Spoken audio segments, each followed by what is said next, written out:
Boa noite, aqui começando um curso aberto aí de Spinoza, das leituras do Ética, do livro Ética. E, bem, vamos fazer hoje um preâmbulo, né, pra gente ter algumas coisas em vista. Não quero fazer muito, então eu poderia fazer uma história de Spinoza, uma história do livro Ética, mas acho que não é uma questão tão pertinente a da história da coisa, mas a do livro Ética mesmo, de tudo que tem ali de estudo científico, por assim dizer. Então, bom, é um livro demonstrado da maneira geométrica, então a gente vai estudar ele mais ou menos por esse ponto de vista. Então a ideia é estudar um Spinoza mesmo, estudar o Ética mesmo, o livro direto, a obra, e enfim, então nem tanto fazer muito situar historicamente assim, mas vale alguma coisa, e aí estamos aqui para esse preâmbulo. Então temos aqui o Ética, né? Então a gente começa por também uma questão do próprio curso. A gente vai dizer que a gente está com duas versões físicas, né, do livro Ética. Então tem essa, bem como tem essa Ética aqui também, né? Então a gente ter essas duas versões. Vou colocar aqui assim para a gente poder ter uma capa do vídeo, né? Das duas versões de Ética. E vou falar um pouco, a gente vai descobrir um pouco junto sobre as duas versões, o que uma tem, o que a outra não tem, qual que é a delas. E vamos falar. E esse aqui que eu não falei é o que a ideia de em seguida dessas leituras do livro Ética, é o Tratado Político, que é muito legal de ler, muito mais legal de ler do que o Ética. Então vai ser...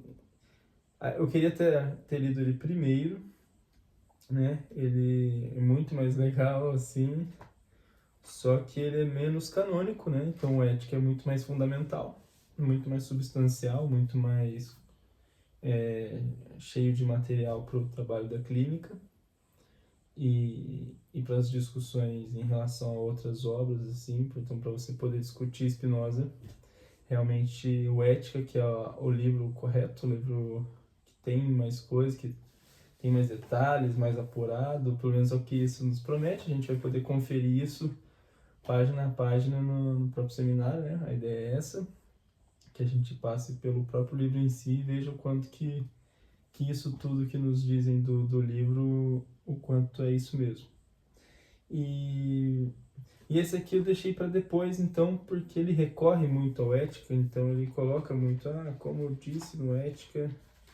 Deixa eu ver se tem aqui algo no começo, pra provar que é isso mesmo, digamos assim. Mas vira e mexe ele faz aqui uma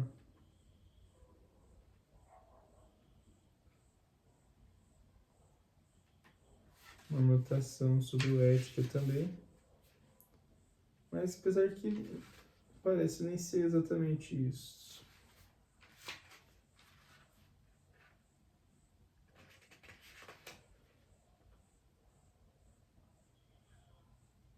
Então, acho que até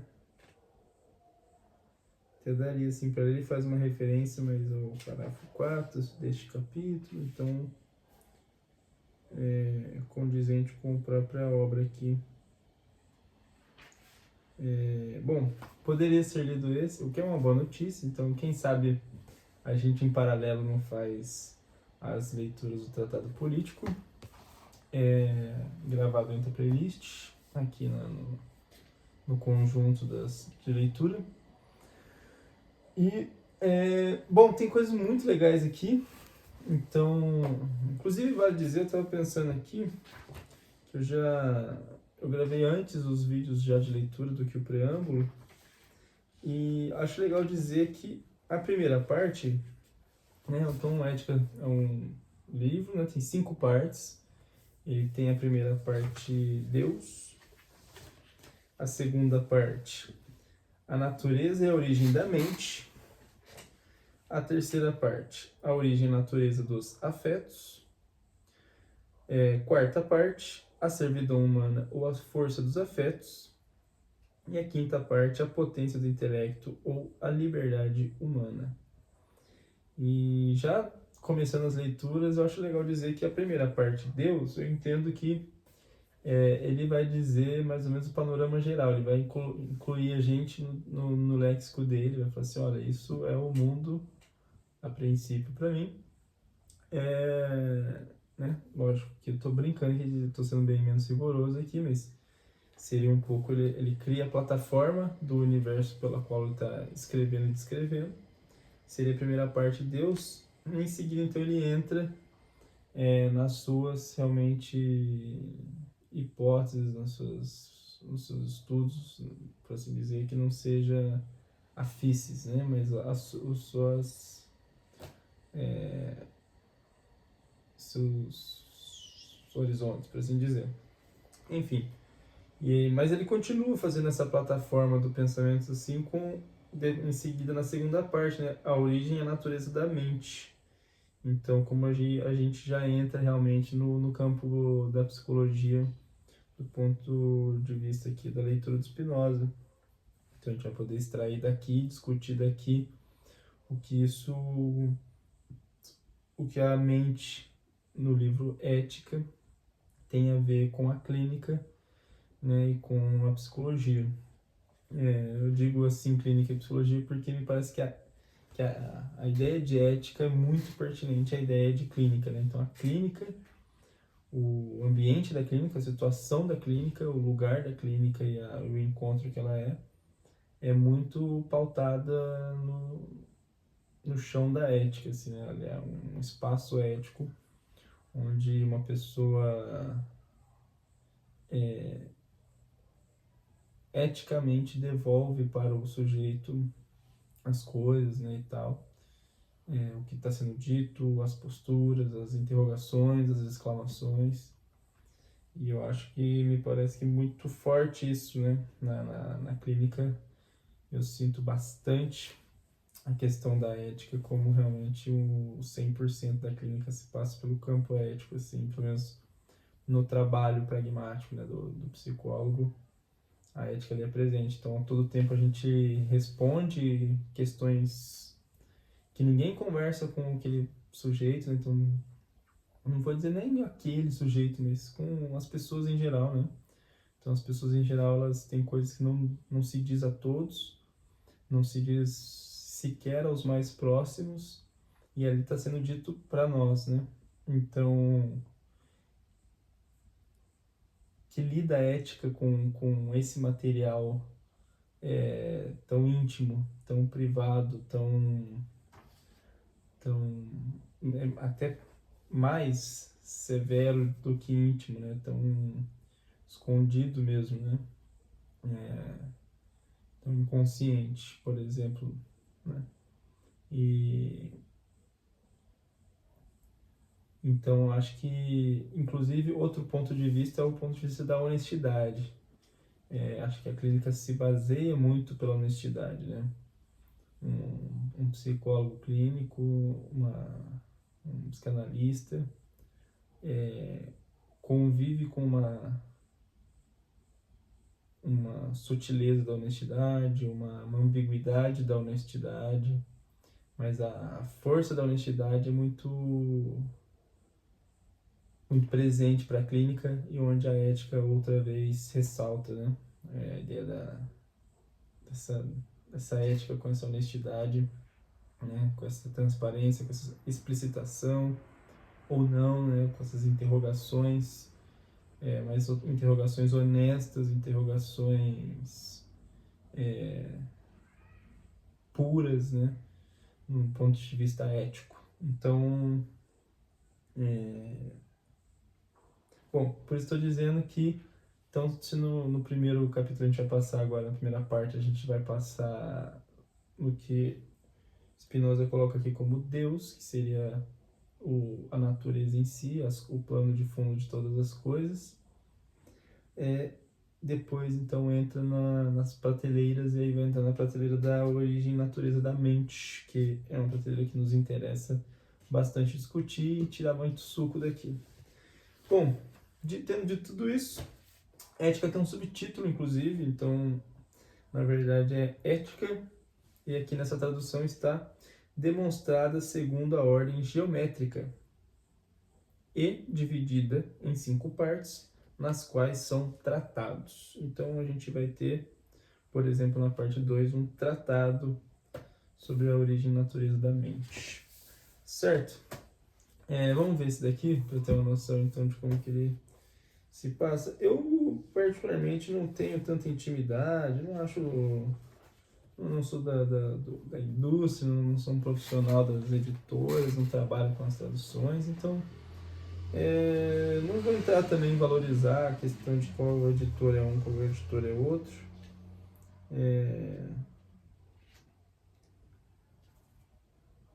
Talvez as editoras fiquem menos contentes com isso, mas a minha questão é mais científica, é o que eu me importo mais. Discutir isso, se isso for ruim demais, me indiquem isso, não me parece a princípio.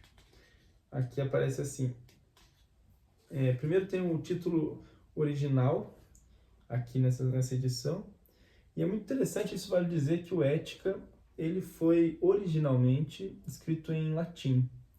Então o Spinoza, ele falava algumas línguas, né? Ele falava holandês, né? O Spinoza é holandês, tem muito convívio com Portugal e família portuguesa, o que também dá um português a ele.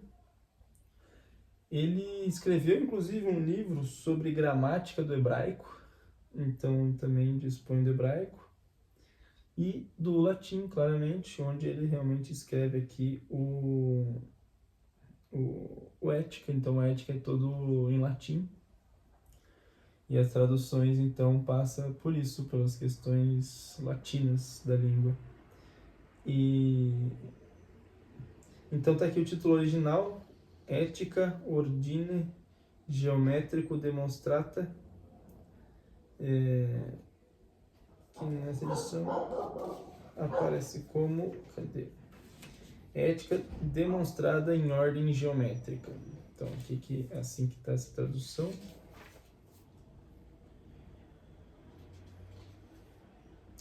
E agora eu vou ler algumas coisas que tem neles.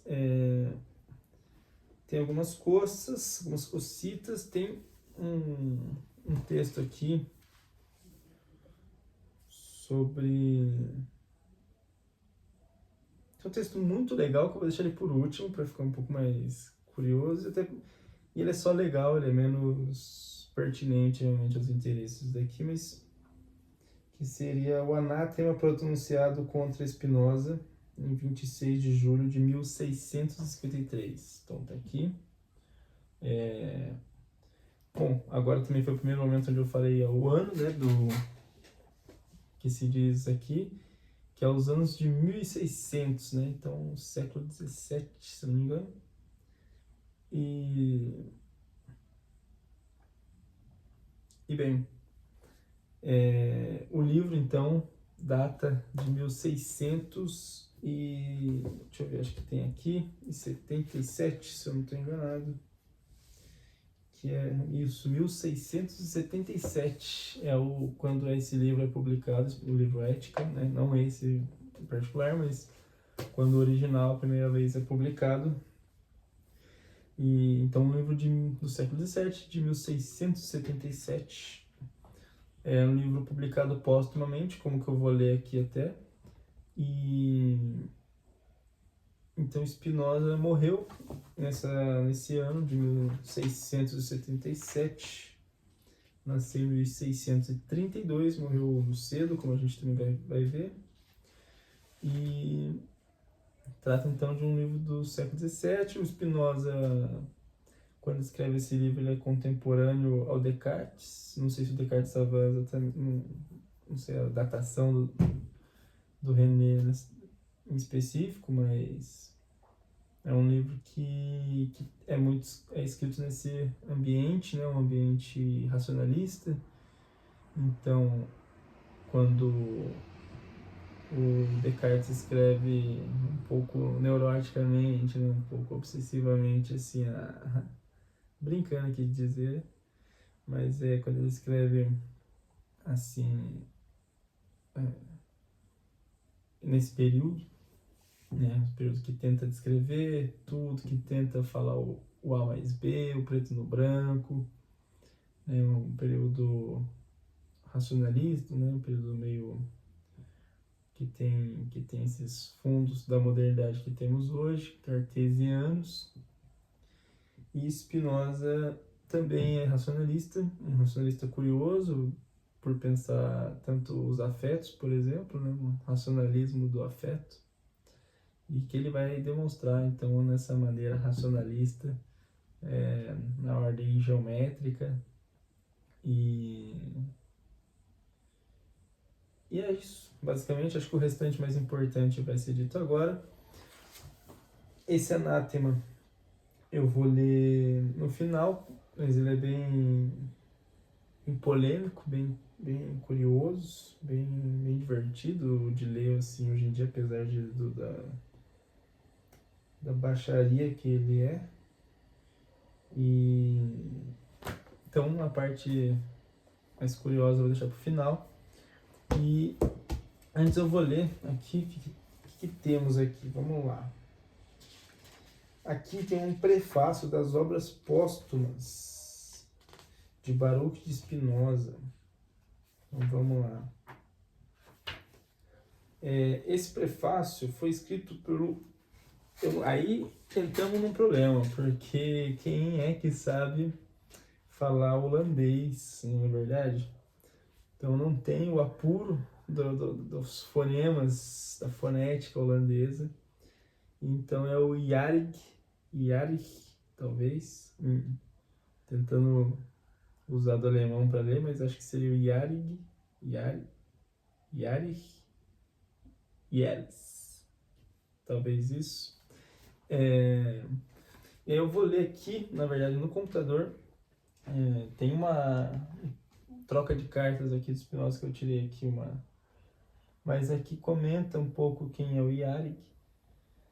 E aí tá assim que Yarig Yelis, a quem é um importante comerciante e amigo íntimo de longa data de Spinoza. Também foi quem financiou a publicação dos princípios filosóficos de René Descartes.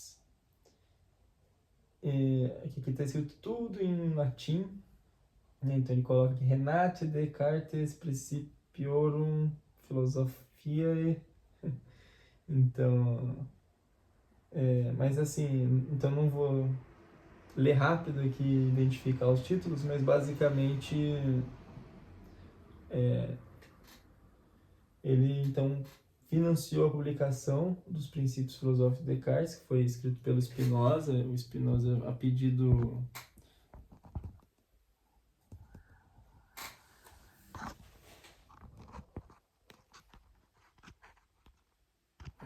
Cadê?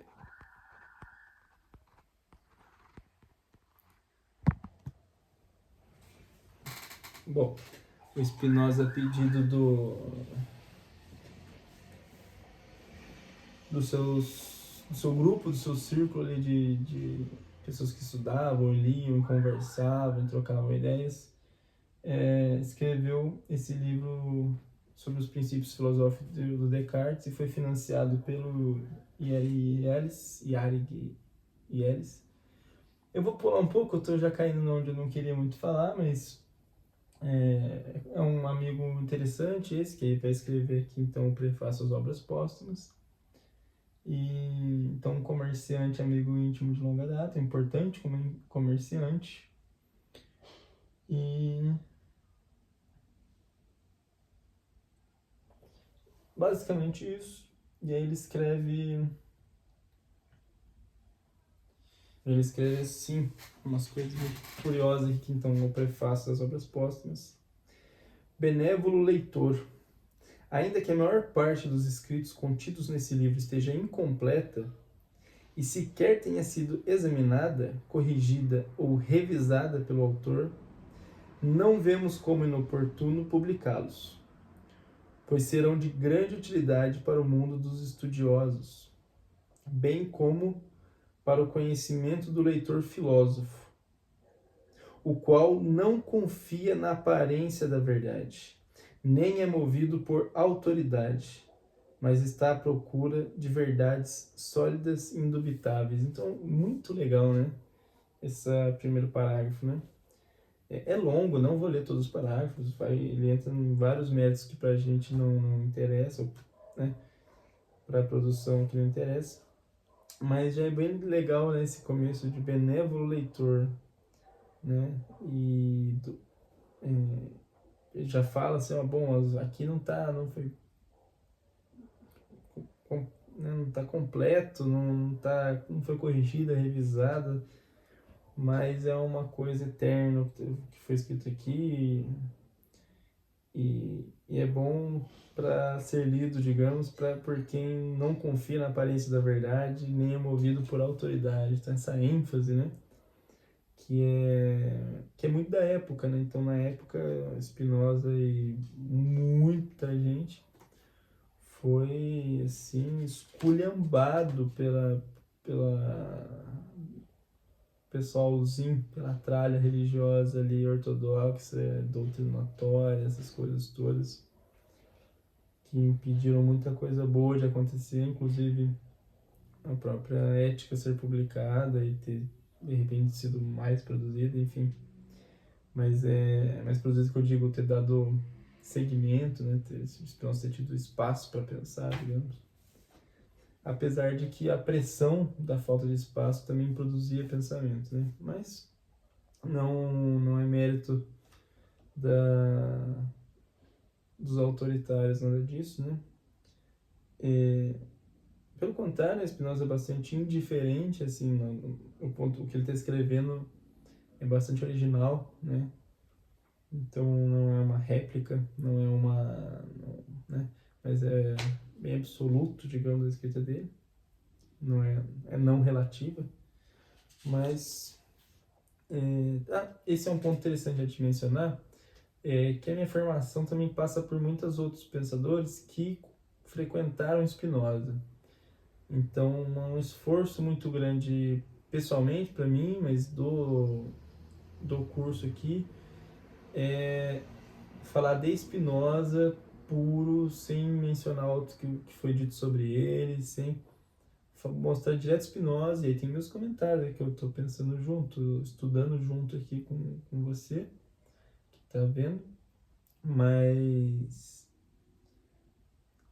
eu estou realmente tentando não cair nos comentários dos comentaristas, assim, né? Então não entrar no que pensa Lacan sobre Spinoza, no que pensa Freud, no que pensa Deleuze, Guattari, no que pensa Foucault, tantos outros aí, Nietzsche, sei lá, e então a proposta é realmente focar no Spinoza.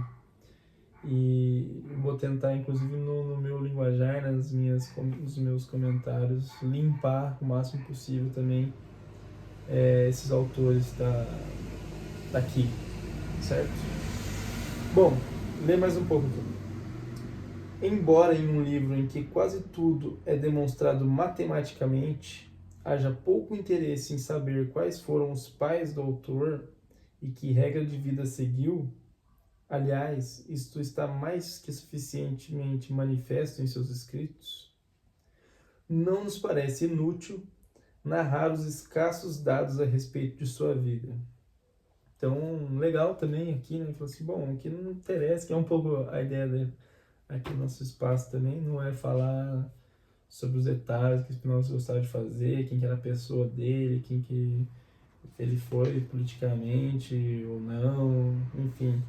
Interessa a obra, interessa o saber envolvido, os escritos, interessa o que foi deixado, interessa o estudo. É isso que a gente tá interessado aqui. Foi nutrido com estudos das letras desde a mais tenra idade e ocupou-se com a teologia por muitos anos na adolescência. Mas, depois de atingir a idade em que o engenho amadurece e está apto a indagar sobre a natureza das coisas, dedicou-se inteiramente à filosofia. Quando nem os preceptores nem a ciência de seus autores foram capazes de satisfazer seu desejo de conhecer, como tivesse grande amor pelo conhecimento, resolveu experimentar o quanto valiam as forças de seu engenho nesse assunto. Para perseguir esse propósito, foram-lhe de grande ajuda os escritos filosóficos do grande e nobilíssimo filósofo René Descartes. Nesse sentido, após se libertar de todo tipo de preocupação e dos negócios que impediam em grande parte de sua aquisição da verdade, e para não ser perturbado em suas meditações por aqueles que o visitavam, mudou-se da cidade de Amsterdã, onde nascera e fora educado, primeiramente em Rijnsburg, depois para Voorburg e finalmente Haia, onde morreu de tuberculose aos 44 anos, no dia 21 de fevereiro de 1677. Então, meados de fevereiro, ele morre de tuberculose. Da onde eu sei, parece também ser atribuído à profissão que ele teve nesse momento, que foi ele polia lentes, acho que eu vou ler isso daqui a pouco também. E aí, a inalação desses pós devido da confecção do seu fazer nessa época teria contribuído aí para essa tuberculose que o levou que o findou, né, aos 44 anos em Haia. Haia é a capital pragmática da Holanda, né? Então a Holanda sempre teve Haia como capital, e Amsterdã passou a ser depois, né, a capital, mas uma capital mais ou menos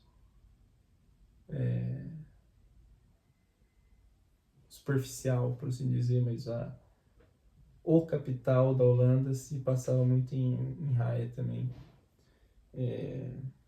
Até hoje, na verdade, Haia é uma cidade bastante importante e tal. Enfim, o que mais aqui diz? E curioso também esse capítulo, como que o capítulo o ilustra, né? Como, né, que ele se mudou para poder se dedicar à filosofia, né? Então, teria que ler as biografias para ver exatamente, né, se é isso mesmo, se tem mais coisas envolvidas. Seria curioso pensar isso, né? Uma mudança de casa, de cidade, baseada em ficar só quieto e sem outras coisas fundando essa mudança de casa, né? Mas inclusive nesse outro livro tem uma relação dos itens que Spinoza deixou quando ele morreu, então dos bens dele, o inventário dos bens dele na morte. E o que eu gostei é que tem um jogo de xadrez e tem muitos livros, acho que 160 livros, exatamente. E bastante coisa aí, uma lista até extensinha, apesar de ser abreviada. E, bom, continuar aqui. Acho bom eu só conectar um carregador aqui para poder ficar mais tranquilo aqui na câmera. Então, 1 minuto apenas. Vamos lá, retornando então às leituras do preâmbulo. Então, não se dedicou apenas à pesquisa da verdade, mas também se ocupou especialmente da óptica e do polimento e torneadura de lentes para serem usadas em microscópios e telescópios. E se uma morte prematura não o tivesse surpreendido, coisas ainda maiores poderiam ser esperadas dele, como de fato demonstra suficientemente aquilo que ele foi capaz de fazer. Embora, tendo se afastado completamente do mundo e vivendo do anonimato, foi conhecido por homens de notável cultura e prestígio devido à sua sólida erudição e grande inteligência, como se vê pelas cartas que lhe escreveram e suas respostas. Aí tem uma nota. As cartas que compõem o conjunto da correspondência de Spinoza estão indicadas no texto com a numeração que consta no volume das obras póstumas, e não em conformidade com a numeração das cartas constante nas edições mais recentes do Epistolário Spinozano. Na internet, inclusive, se encontram as cartas de Spinoza, então acho que tem 40 e poucas, pelo menos eu sei que tem 40 e poucas cartas, que eu lembro de carta número tal, carta número outro tal. Tratado político, se eu não me engano, é inteiro uma carta, né? Se eu não me engano, ele é um tratado, mas que foi uma correspondência. Então tem esse material também de Spinoza das cartas, né?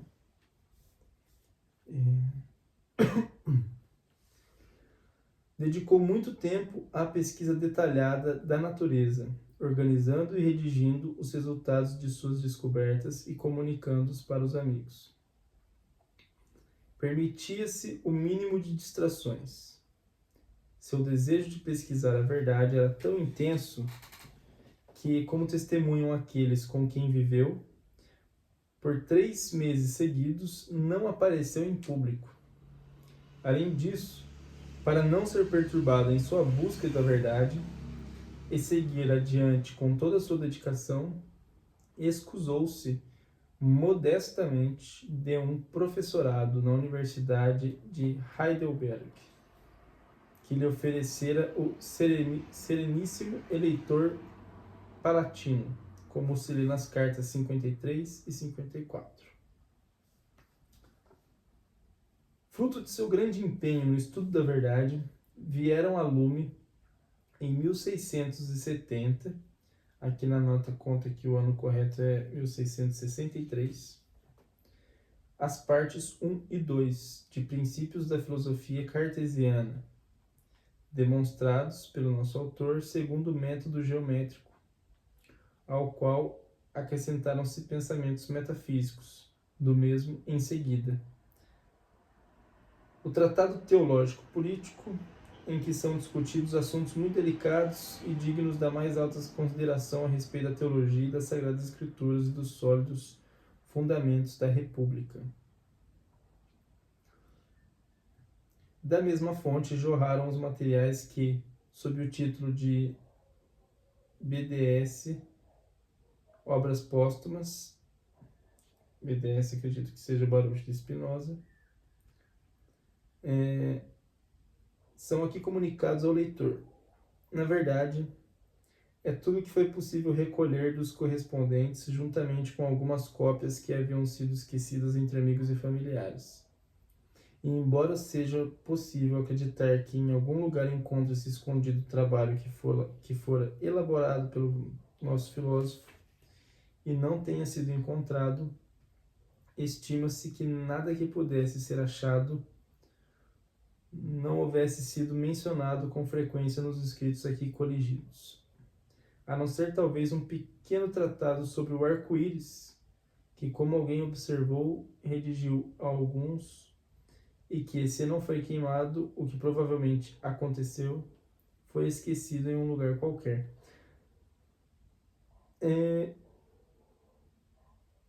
Eu não lembro agora, mas parece que foi encontrado coisas do Spinoza um bom tempo depois, se eu não me engano, no século XIX encontraram algumas coisas do Spinoza. Eu posso depois conferir aqui para ver se isso foi lido aqui mesmo. Aqui mesmo. Em meados do século XIX, descobriram-se cópias de um trabalho inédito, o breve tratado sobre Deus, o ser humano e sua felicidade. Então, né?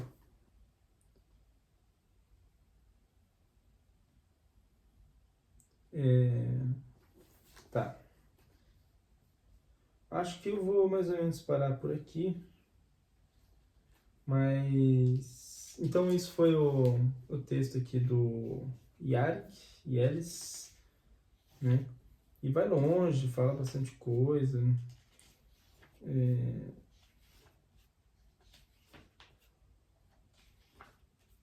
Bom, por aí. Acho legal ler o que está escrito aqui no finalzinho também.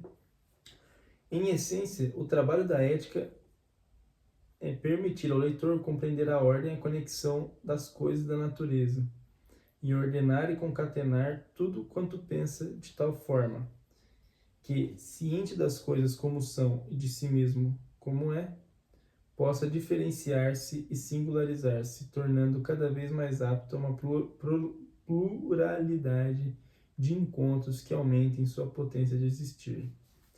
Tem razão, portanto, a psiquiatra brasileira Nise da Silveira, que em uma de suas cartas extemporâneas que redigiu a Spinoza, enfatizou como, em favor dos seres humanos, o filósofo se empenhou, através de toda a ética, para ajudá-los a se diferenciarem de maneira especial, reformando o entendimento, trabalhando ideias confusas a fim de torná-las claras, de modo a indicar o caminho para libertarem-se da escravidão das paixões e mesmo atingirem a beatitude. Então, isso é uma coisa muito interessante. Tem cartas da Nise escritas a Spinoza. Então, isso é um ponto bem legal, bem interessante, também bem forte da nossa história. Mostra também a força de Spinoza através dos séculos, né? Tendo visto que é do século XVII, como que ele pôde seguir ecoando tanto assim, né, entre autores tão fortes e tão decisivos, né, do ponto de vista da história do pensamento. E no caso da história da psiquiatria, no geral até, né, a Nise, não só da psiquiatria do Brasil, mas uma representante até um acontecimento humano, né, digamos, a força do trabalho da Nise, né, também tendo em vista o Spinoza.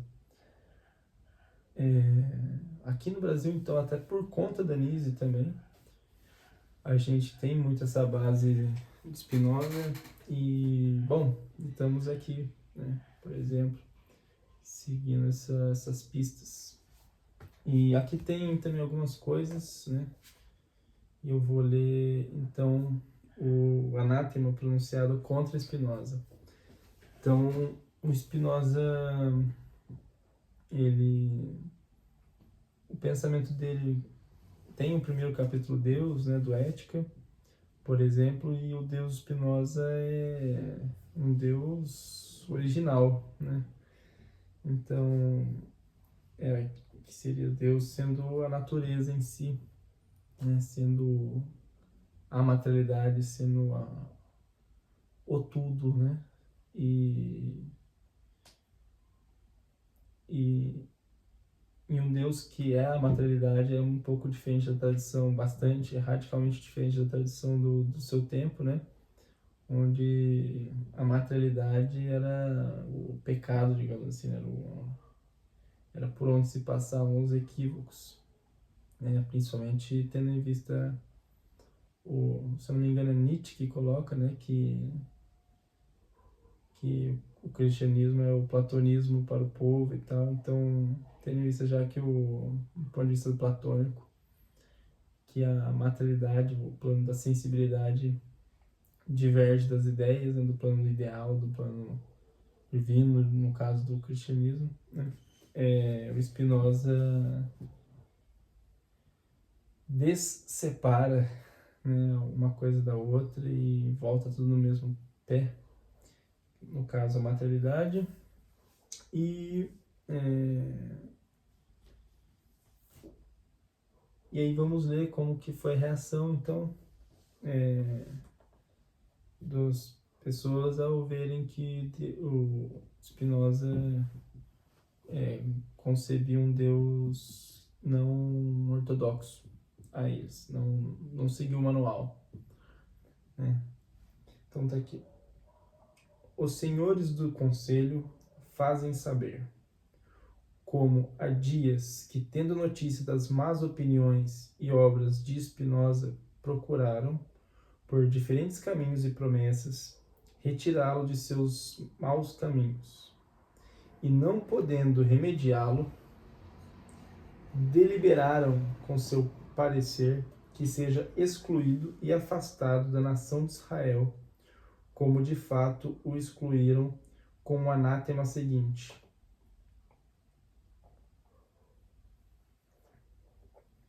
com a sentença dos anjos e dos santos, com o consentimento do Deus bendito e com o consentimento de toda a congregação, diante destes santos livros, nós excluímos, expulsamos, amaldiçoamos e esconjuramos Baruch de Spinoza. Com os 613 preceitos que estão escritos neles, com o anátema com que Josué excomungou Jericó, com a maldição com que Elias amaldiçoou os moços, e com todas as maldições que estão escritas na lei. Maldito seja de dia, e maldito seja de noite. Maldito seja em seu deitar, maldito seja em seu levantar. Maldito seja em seu sair, e maldito seja ele em seu entrar. Que não queira Adonai perdoá-lo, mas antes inflame-se o furor de Adonai e o seu rigor contra esse homem, e lance contra ele todas as maldições escritas no livro desta lei. E que Adonai apague o seu nome de sob seus céus. E que Adonai o afaste para a sua desgraça de todas as tribos de Israel, com todas as maldições do firmamento escritas no livro desta lei. E vós, os dedicados a Adonai, que Deus vos conserve todos vivos, advertindo que ninguém lhe pode falar vocalmente, nem por escrito, nem conceder-lhe nenhum favor, nem debaixo do mesmo teto estar com ele, nem uma distância de menos de 4 côvados, nem ler papel algum feito ou escrito por ele. Anátema pronunciado contra Spinoza, 27 de julho de 1656. Então, bonzinho esse povo, né? Então é isso. Acho que esse é o principal preâmbulo. Acho que eu mencionei basicamente as coisas aí para a gente começar a acompanhar aí essas leituras. E fiquei com muita vontade realmente de ler esse, que era a primeira ideia mesmo, né? Eu tinha imaginado que fazia muita referência à ética. Eu já tinha começado a ler, mas eu tive uma lembrança errada, eu acho.